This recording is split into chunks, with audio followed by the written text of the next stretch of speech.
ആരെങ്കിലും 108 വിളിച്ച് ഏതെങ്കിലും ഒരു മാനസിക രോഗി ആശുപത്രി കൊണ്ടുപോയത് കണ്ടിട്ടുണ്ടോ? 108. നിങ്ങൾ ഉറങ്ങണോ? ഒന്ന് കൈയടിച്ചേ. ഓക്കെ. ഞാൻ എൻ്റെ കൈ ഇങ്ങനെ കറക്കാം. ഈ കൈയുടെ നേരെ ഈ കൈ എത്തുമ്പോൾ ഒരടി കൂടുതൽ അടിക്കില്ല കേട്ടോ. നിങ്ങൾ കൈ കറക്കണ്ട, നിങ്ങൾ നോക്കിയാൽ മതി. ഇങ്ങനെ എത്തുമ്പോൾ ഒറ്റയടി. റെഡി? കൈ വാച്ചിന് നേരെ എത്തുമ്പോൾ അടിക്കുക. ഇമ്പൾസിവിറ്റി പാടില്ല. റെഡി? കളിക്കില്ല കേട്ടാ. നോക്കി. റെഡി? റെഡി ആയിട്ടുണ്ട്. ഓക്കെ ശരി, താങ്ക് യു. അപ്പോൾ നമ്മൾ ഈ സ്റ്റിഗ്മയെ കുറിച്ച് പറയുമ്പോൾ അതിനകത്ത് എല്ലാവരും പറഞ്ഞ കാര്യത്തിന് ഒന്ന് ചുരുക്കി പറയാം. പ്രത്യേകിച്ച് ലാസ്റ്റ് ലെനിനച്ചൻ പറഞ്ഞൊരു കാര്യമുണ്ട്. സ്റ്റിഗ്മ വ്യക്തിപരമാവാം. വ്യക്തിക്ക് തോന്നുന്ന ഒരു സ്റ്റിഗ്മയുണ്ട്. എനിക്ക് തോന്നും ശരിയല്ല, എനിക്ക് പ്രശ്നമുണ്ട്. 2, നമുക്ക് പെർസീവ്ഡ് സ്റ്റിഗ്മ എന്ന് പറയുന്ന ഒരു സാധനമുണ്ട്. അതെൻ്റെ ഒരു തോന്നലായിരിക്കാം, എൻ്റെ ഒരു പെർസെപ്ഷനായിരിക്കാം. 3, സ്ട്രക്ചറൽ സ്റ്റിഗ്മയുണ്ട്. അതിനെക്കുറിച്ചാണ് ലെനിനച്ചൻ പറഞ്ഞത്. അധ്യാപകന് ഭ്രാന്ത് പിടിക്കുമോ? സൈക്കാട്രിസ്റ്റിന് ഭ്രാന്ത് വരുമോ? പോലീസിന് ഭ്രാന്ത് വരുമോ? വരാം. ഇന്നവർക്ക് മാത്രമേ വരൂ എന്നുള്ളൊരു തെറ്റിദ്ധാരണ വേണ്ട. ആ ഒരു ബേസിക് പ്രമിസിൻ്റെ ചിന്ത മാറിയാൽ, നേരത്തെ അച്ഛൻ പറഞ്ഞു നിർത്തിയെടുത്ത് എല്ലാവരെയും ചിരിക്കുന്ന മുഖത്തോടു കൂടി കാണാൻ പറ്റും. ഒരുത്തം വന്ന് എനിക്ക് സുഖമില്ല ഇന്നതാണെന്ന് പറഞ്ഞ് എന്താ എന്ന് ചോദിക്കുന്ന ഒരു അവസ്ഥ മാറും. അപ്പോൾ ഈ ഒരു അണ്ടർസ്റ്റാൻഡിങ് വളരെ ഇമ്പോർട്ടൻ്റ് ആണ്. അപ്പോൾ അത് ഏത് തരത്തിലുള്ളത്, ഇനി പെർസീവ്ഡ് സ്റ്റിഗ്മ ആണെങ്കിൽ ഡോക്ടറെ പോയി കണ്ട് ട്രീറ്റ്മെൻറ്റ് എടുക്കുക. ഇനി ഇതിനകത്ത് നേരത്തെ സാറ് പറഞ്ഞ് നിർത്തിയെടുത്ത് വേറൊരു സാധനമുണ്ട്. ഒരു ഡയഗ്നോസ്റ്റിക് ഷാഡോയിങ് എന്ന് പറയുന്ന ഒരു സാധനമുണ്ട്. അതായത് ഒരു മെൻ്റൽ ഹെൽത്ത് ഹോസ്പിറ്റലിൽ പോകുന്ന എല്ലാവർക്കും ഭ്രാന്താണെന്നാണ് നമ്മുടെ വിചാരം, ഇല്ലേ? എന്തിനാ ഒരുത്തൻ മെൻ്റൽ ഹെൽത്ത് ഹോസ്പിറ്റലിൽ പോകണേ? അയാൾക്ക് ബൈസ്റ്റാൻഡർ ആയിക്കൂടി, ഡോക്ടറുടെ സുഹൃത്തായിക്കൂടി, അല്ലെങ്കിൽ അവിടെ ഉള്ള നേഴ്സായിക്കൂടി, ജോലിക്ക് പോണേ. പക്ഷെ അവിടെ ഒരു ഷാഡോയിങ് ഉണ്ട്, ഒരു ഡയഗ്നോസ്റ്റിക് ഷാഡോയിങ്. പോകുന്ന എല്ലാവർക്കും ജനറലി നമ്മളൊരു ടെർമിനോളജിയുടെ അടിയിലേക്ക് കൊണ്ടുവരും. അത് വലിയൊരു ചലഞ്ചാണ്, അത് മാറണം. 2, ഞാൻ ഈ പറയാൻ പോകുന്ന കാര്യം വളരെ ഇമ്പോർട്ടൻ്റ് ആണ്. നമ്മൾ എപ്പോഴാണ്, ഞാൻ ഈ ഹോസ്പിറ്റലുകളിൽ ഒരുപാട് ട്രെയിനിങ് എടുത്തിട്ടുണ്ട്. കസ്റ്റമർ സാറ്റിസ്ഫാക്ഷന് വേണ്ടിയിട്ട് ട്രെയിനിങ് കൊടുക്കുക. ഏറ്റവും മോശം, നിങ്ങൾ ലുലുവിൽ പോകുന്ന എപ്പോഴാണ്? നിങ്ങൾ പോകില്ലായിരിക്കും, സിസ്റ്റേഴ്സാണ് കൂടുതൽ. നമ്മളെപ്പോഴാണ് ലുലുവിൽ പോണേ? ലൈഫിൽ ഒരുപാട് കാശൊക്കെ കയ്യിൽ വന്ന് ഒന്ന് ഉല്ലസിക്കണം. ഹോസ്പിറ്റലിൽ പോണതോ ഏറ്റവും നല്ല സമയത്താണോ? ഇല്ല. ഇനി മെൻ്റൽ ഹെൽത്ത് ഹോസ്പിറ്റലിൽ പോണത് എപ്പോഴാണ്? ഏറ്റവും വേഴ്സ് ആവുമ്പോഴാണ്. ഞാൻ വർഷങ്ങളായിട്ട് എൻ്റെ സിംറ്റവുമായിട്ട് ഫൈറ്റ് ചെയ്ത് എനിക്ക് മാനേജ് ചെയ്യാൻ പറ്റില്ല, എൻ്റെ അടുത്തിരിക്കുന്നവരും നാട്ടുകാരും അറിഞ്ഞു തുടങ്ങിയെന്ന് അറിയുമ്പോഴാണ് ഞാൻ ഹോസ്പിറ്റലിൽ പോകുന്നത്. അവിടെ എത്തിക്കഴിയുമ്പോൾ നിങ്ങളുടെ റിക്കവറി സ്റ്റാർട്ട് ചെയ്തു, നമ്മുടെ റിക്കവറി സ്റ്റാർട്ട് ചെയ്തു. അവിടെ I am conflicting with my symptoms, I am fighting with my symptom. അപ്പോൾ ഡോക്ടർ കുറച്ച് മെഡിസിനൊക്കെ തന്ന് 2ാമത്തെ സ്റ്റേജിലേക്ക് ഞാൻ കയറും. Living with symptom, I am starting managing my symptom. ഇനി അടുത്ത് വരുന്ന ഫേസാണ് വളരെ important, that is living beyond symptoms. ഇവിടെ ആദ്യത്തെ 2 ഫേസും നോക്കുന്ന പ്രൊഫഷണൽസാണ്. ഡോക്ടർ മെഡിസിൻ തരും, കൗൺസിലർ ഉണ്ടെങ്കിൽ തെറാപ്പി തരും, സോഷ്യൽ വർക്കേഴ്സ് നോക്കിക്കോളും. പക്ഷെ 3ാമത്തെ phase, living beyond the recovery phase എന്ന് പറയുന്നത്, ലിവിങ് ബിയോണ്ട് ദ സിംറ്റം എന്ന് പറഞ്ഞാൽ സിംറ്റംസിന് ഉപരിയായി അപ്പുറം പോയി ജീവിക്കുക എന്ന് പറയുന്ന കാലഘട്ടം ചെയ്യുന്നത് ഓഫീസിലെ ക്ലർക്കോ അല്ലെങ്കിൽ പിയൂണുമാരോ. അവർ കുറച്ച് ന്യൂസ് പേപ്പർ ഇട്ടിട്ട് വായിക്കാൻ പറയും, അല്ലെങ്കിൽ കുറച്ച് സാധനം കൊണ്ട് ഇട്ട് കൊടുത്തിട്ട് അത് വെച്ചൊരു സാധനം ഉണ്ടാക്കാൻ പറയും.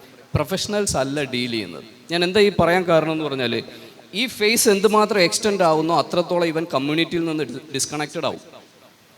ഞാനൊരു പനിയായിട്ട് ഡോക്ടറെ കാണാൻ പോയാൽ എത്ര എൻ്റെ ട്രീറ്റ്മെൻറ്റ് പീരീഡ്? 1 week, 2 weeks. അത് കഴിഞ്ഞാൽ ഞാൻ എവിടെ വരും? തിരിച്ച് എൻ്റെ ജോലി സ്ഥലത്ത് വരും. ഒരു മെൻ്റൽ ഹെൽത്ത് ഇഷ്യൂ ആയിട്ട് പോകുന്നവൻ, നേരത്തെ ആരോ പറഞ്ഞു 2 months 3 months he is disconnected from the community. എന്ത് സംഭവിക്കും? തിരിച്ചു വരുമ്പോൾ ഉണ്ടായിരുന്ന ജോലി പോയി, മക്കൾ പലവിധമായി, ഭാര്യയും അല്ലെങ്കിൽ ഭർത്താവ് ഇവർ പോയി, മാനം പോയി, അവിടെ നിന്ന് മാറി താമസിക്കേണ്ട അവസ്ഥ വരും. ഭയാനകമാണ്. ലൈഫിൽ ഞങ്ങൾ പ്രാക്ടീസ് ചെയ്തിരിക്കുന്ന, ഞങ്ങൾ ഫീൽഡിലൊക്കെ പോകുമ്പോൾ കാണുന്ന ഒരുപാട് സ്റ്റോറീസ് ഉണ്ട്. അപ്പോൾ അത് ഈ എന്തുമാത്രം റീഹാബിലിറ്റേഷനിൽ പ്രോസസ്സിൽ കൂടെ പ്രൊഫഷണലി അവനെ ഹെൽപ്പ് ചെയ്ത് തിരിച്ചവനെ റിക്കവർ ഫേസിൽ കൊണ്ടുവന്ന് കമ്മ്യൂണിറ്റിയിൽ ഇൻ്റഗ്രേറ്റ് ചെയ്യാൻ പറ്റുമോ അത്രത്തോളം ഫാസ്റ്റ് ആയിരിക്കും അവൻ്റെ കമ്മ്യൂണിറ്റിയുമായിട്ട് ചേർന്നുള്ള ജീവിതം. അതുകൊണ്ട് തന്നെ ഇന്ന് ഒരുപാട് കമ്മ്യൂണിറ്റി സൈക്കാട്രിക് സെൻറ്റേഴ്സ് ഒരുപാടുണ്ട്. കമ്മ്യൂണിറ്റിയിൽ പോയി വർക്ക് ചെയ്യുന്ന സെൻറ്റേഴ്സ് ഉണ്ട്. ഇപ്പോൾ എനിക്ക് തോന്നുന്നു ഒട്ടുമിക്ക ഹോസ്പിറ്റലുകളും കമ്മ്യൂണിറ്റി സൈക്കാട്രിക് ഒരുപാട്. അവനെ വീട്ടിൽ നിന്ന് പറിച്ചെടുക്കാതെ അവിടെ തന്നെ അവനെ അക്കോമഡേറ്റ് ചെയ്യാവുന്ന രീതിയിലുള്ള ട്രീറ്റ്മെൻറ്റ് മൊഡാലിറ്റികൾ ഒരുപാട് നമ്മളിപ്പോൾ ആവിഷ്കരിക്കുന്നുണ്ട്. പിന്നെ ഞാൻ ഈ എപ്പോഴും പറയുന്നൊരു സാധനമാണ്, നോമൻക്ലേച്ചേഴ്സ് മാറണം. പനിയുടെ സിംറ്റംസ് എന്താ? മൂക്കൊലിപ്പ്, തലവേദന. സ്കിസോഫ്രീനിയയുടെ സിംറ്റംസ് എന്താ?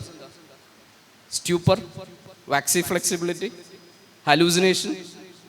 നോമൻക്ലേച്ചർ ഭയങ്കര പാടാണ്. മനുഷ്യന് സംസാരിക്കാൻ പറ്റുന്ന ഭാഷയിലേക്ക് എൻ്റെ വ്യക്തിപരമായ അഭിപ്രായമാണ് ഇതിനെ കൊണ്ടുവരണം. അത് എങ്ങനെയാണെന്നുള്ളത് വി ഹാവ് ടു റീഡിസൈൻ. അതിനൊരു ഭാഷ ഉണ്ടാവണം. മാനസിക അസുഖങ്ങളെക്കുറിച്ച് സംസാരിക്കാനായിട്ട് നല്ലൊരു ഭാഷ ഉണ്ടാവണം. ഈ നോമൻക്ലേച്ചർ ചേഞ്ച് ചെയ്താൽ ഒരു പരിധിവരെ ആൾക്കാർക്ക് പരസ്പരം ഇത് പങ്കുവയ്ക്കാൻ സാധിക്കും. പങ്കുവയ്ക്കാത്തിടത്തോളം കാലം പ്രശ്നങ്ങൾ കണ്ടുകൊണ്ടിരിക്കും. നമുക്ക് അതുപോലെ തന്നെ ഈ PWLF എന്ന് പറയുന്ന ഒരു സാധനമുണ്ട്, പേഴ്സൺസ് വിത്ത് ലിവ്ഡ് എക്സ്പീരിയൻസ്. നമുക്കിവിടെ അങ്ങനെ ഒരാളെ കൊണ്ടുവരായിരുന്നു, റിക്കവർ ചെയ്ത ഒരാൾ. വളരെ ഇമ്പോർട്ടൻ്റ് ആണ്. അവരെ ഇൻക്ലൂസീവായിട്ടുള്ള വർക്ക് പ്ലേസ് ഉണ്ടാവണം. ഞാൻ ഓൾറെഡി ട്രീറ്റ്മെൻറ്റ് എടുത്ത് ട്രീറ്റ്മെൻറ്റ് കഴിഞ്ഞ് ഞാൻ ബെറ്ററായി, അത് കഴിഞ്ഞ് ഞാൻ വർക്ക് ചെയ്യാൻ തുടങ്ങുന്നു. നമുക്ക് പലപ്പോഴും സ്റ്റിഗ്മ ഉണ്ടായിരുന്നു. ഒരു ഫോർ എക്സാമ്പിൾ പറയുകയാണെങ്കിൽ ഇപ്പോൾ സിസ്റ്റേഴ്സ് ഈ ട്രാൻസ്ജെൻഡർ കമ്മ്യൂണിറ്റിയുടെ ഇടയിൽ വർക്ക് ചെയ്യുന്നവരുണ്ട്. അവരാദ്യം കാണുന്നതിന് മുമ്പ് നമുക്കൊരു പ്രശ്നമായിരുന്നു, അയ്യോ ഇവരെ എങ്ങനെ ഡീൽ ചെയ്യും. പക്ഷെ അവർ നമ്മുടെ ഓഫീസിൻ്റെ സ്റ്റാഫായി കഴിയുമ്പോൾ ദേ ആർ ഫ്രണ്ട്സ്. നമ്മൾ അവരെ തോളിക്കയറ്റാൻ നടക്കുന്നത്. ഇതുപോലെ മാറണം.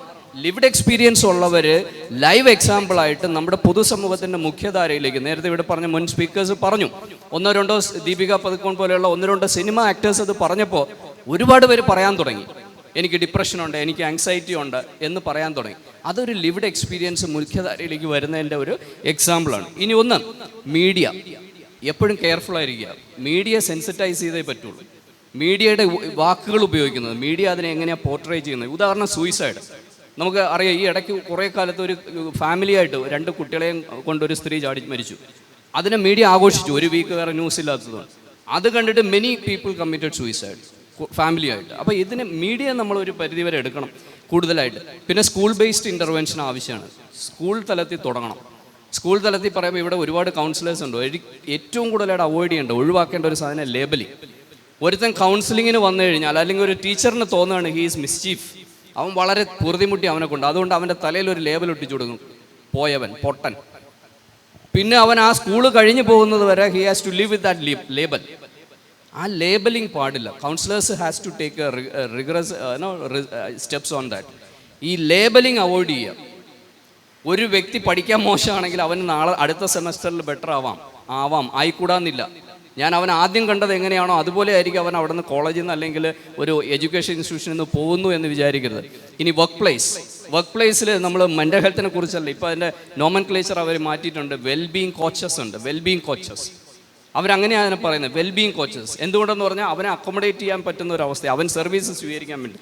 ഇനി എനിക്കറിയാം സമയം, ഒറ്റ പോയിൻ്റൂടെ പറയാം. ഒത്തിരി പോയിന്റുകൾ എഴുതി വെച്ചിട്ടുണ്ട്, ലാസ്റ്റ് ആയതുകൊണ്ട് ഒരു പോയിന്റ്. ഈ നമുക്ക് എപ്പോഴും ഒരു റിക്കവറി ബേസ്ഡോ പോലെ തന്നെ ഞാൻ പറഞ്ഞാണ്, റിസോഴ്സ് ബേസ്ഡ് ആയിട്ടുള്ളൊരു ഇൻ്റർവെൻഷൻ വേണം. സഭയ്ക്ക് അത് പറ്റണം. റിസോഴ്സ് ബേസ്ഡ് എന്ന് പറഞ്ഞാൽ ഒരുത്തൻ ഹോസ്പിറ്റലിൽ പോകാത്തതിന് ഒരു റീസൺ അവൻ്റെ ജോലി ഉണ്ടാവില്ല, പോകാൻ സാധ്യത ഉണ്ടാവില്ല. ഒരു പബ്ലിക് സർവീസ് ബസ്സിൽ കയറി അവൻ കൊണ്ടുപോകുന്നത് പാടായിരിക്കും. അവൻ്റെ അസറ്റ് എൻഹാൻസ് ചെയ്യുന്ന രീതിയിലുള്ള ഈ റിസോഴ്സ് ബേസ്ഡ്, സ്ട്രെങ്ത് ബേസ്ഡ് ആയിട്ടുള്ള, അവൻ്റെ സ്ട്രെങ്ത്തും റെസിലിയൻസും കൂട്ടാൻ പറ്റുന്ന രീതിയിലുള്ള ഇൻ്റർവെൻഷൻസ് നമ്മുടെ ഭാഗത്തുനിന്നുണ്ടാവണം. ഏറ്റവും ആത്യന്തികമായി നേരത്തെ ലെനിനച്ചൻ പറഞ്ഞ് നിർത്തിയെടുത്ത് വരാം, ഒരു ചിരിക്കുന്ന മുഖം മെൻ്റൽ ഹെൽത്ത് ഇഷ്യൂ ഉള്ളവനെ കാണുമ്പോഴും, മറ്റുള്ള ഒരു പ്രൈം മിനിസ്റ്ററിനെ കാണുമ്പോഴും, പ്രസിഡൻറ്റിനെ കാണുമ്പോഴും, ഒരു മെൻ്റൽ ഹെൽത്ത് ഇഷ്യൂ ഉള്ള ഒരുത്തനെ കാണുമ്പോഴും ഒരേ ഭാവത്തോടെ മുന്നേറാൻ പറ്റിയാൽ, ഫേസ് ചെയ്യാൻ പറ്റിയാൽ, സ്റ്റിഗ്മ വി വിൽ അഡ്രസ്. ഇതിപ്പോൾ അതിന് നല്ലൊരു വേദിയാണ്. ഇങ്ങനെ ഒരു അവസരം തന്ന എല്ലാവർക്കും, പ്രത്യേകിച്ച് റീമ സിസ്റ്ററാണ് എന്നെ കണക്ട് ചെയ്തതെന്ന് പറഞ്ഞു. Thank you so much. നമുക്ക് ഇനി വരുന്ന സമയങ്ങളിൽ എവിടെയെങ്കിലും വെച്ച് കാണാം. Thank you.